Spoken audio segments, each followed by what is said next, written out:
This lecture for Adler Graduate School course number 504 discusses the individual psychology concept of private logic and the concept of thinking styles and cognitive distortions from cognitive behavior therapy. Identifying the client's private logic is an essential part of the diagnostic assessment and is central to helping them feel that you understand them. I have found that many clients appreciate the concept of private logic and continue to use it through the course of therapy.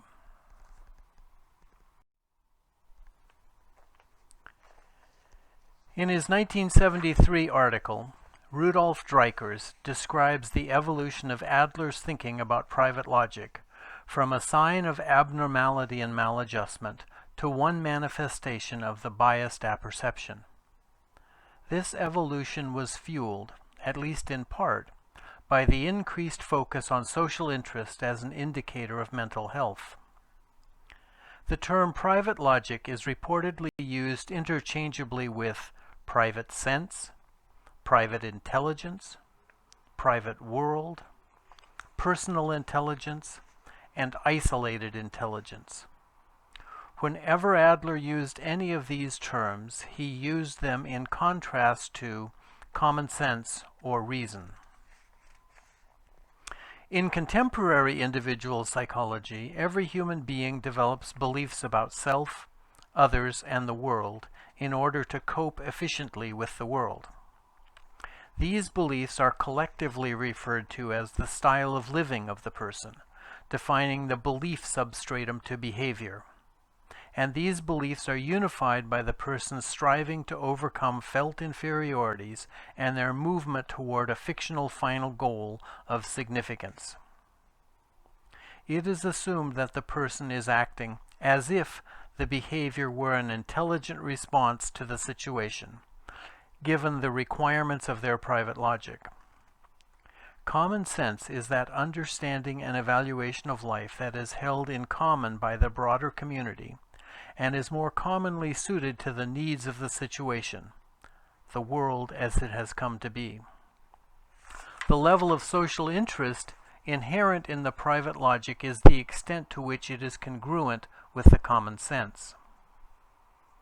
The terms private logic, mistaken belief, and mistaken line of movement generally refer to the analysis of a specific chain of behavior or interaction, while the terms apperceptive schema and style of life refer to ongoing and repetitive patterns of belief and behavior akin to personality.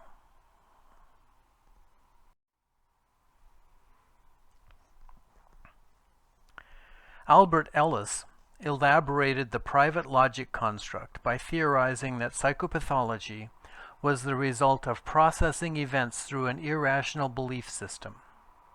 He proposed a sequence of events beginning with an external stimuli, the activating event, that triggers irrational beliefs and generates inappropriate behaviors.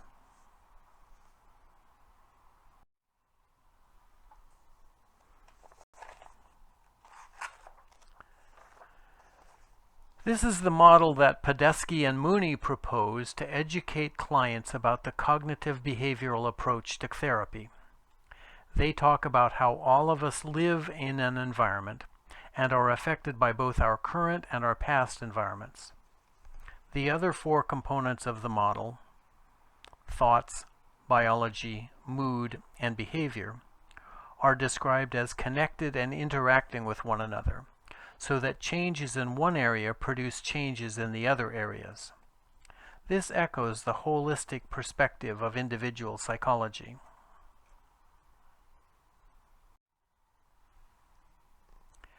The Podesky and Mooney model has been elaborated in the generic cognitive model of Beck and High. Here we see a specific situation activating biased beliefs, a specific focus on or interpretation of events, and behavior.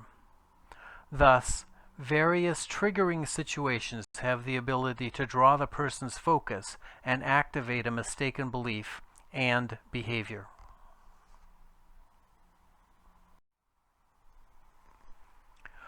When private logic is applied to a situation, it produces a distortion of the situation and behavior that is not in harmony with the needs of the situation.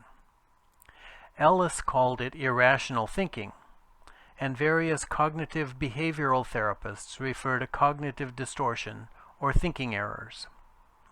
Numerous lists have been produced by various authors, and there is some truth in the notion that each person's private logic is unique.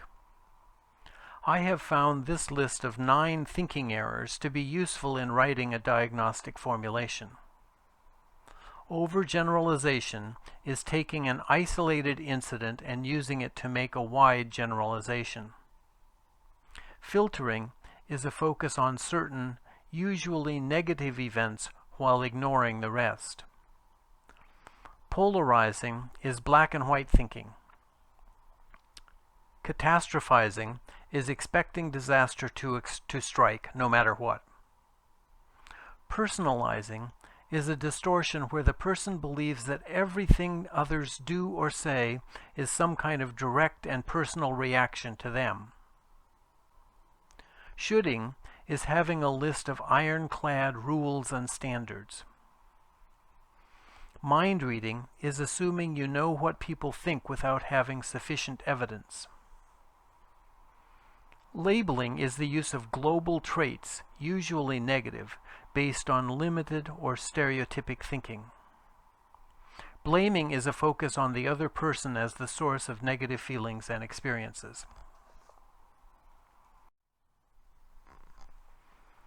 In his 1964 article, Bernard Shulman identified 9 common dangers or perceived threats that interfere with the client's ability to cooperate with the therapist in treatment and with others in living their life.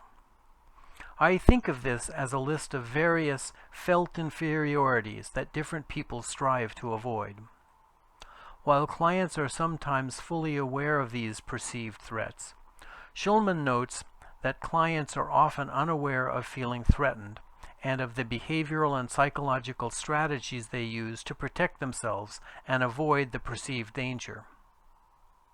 I have found this list of perceived dangers to be especially helpful in forming a maintenance model.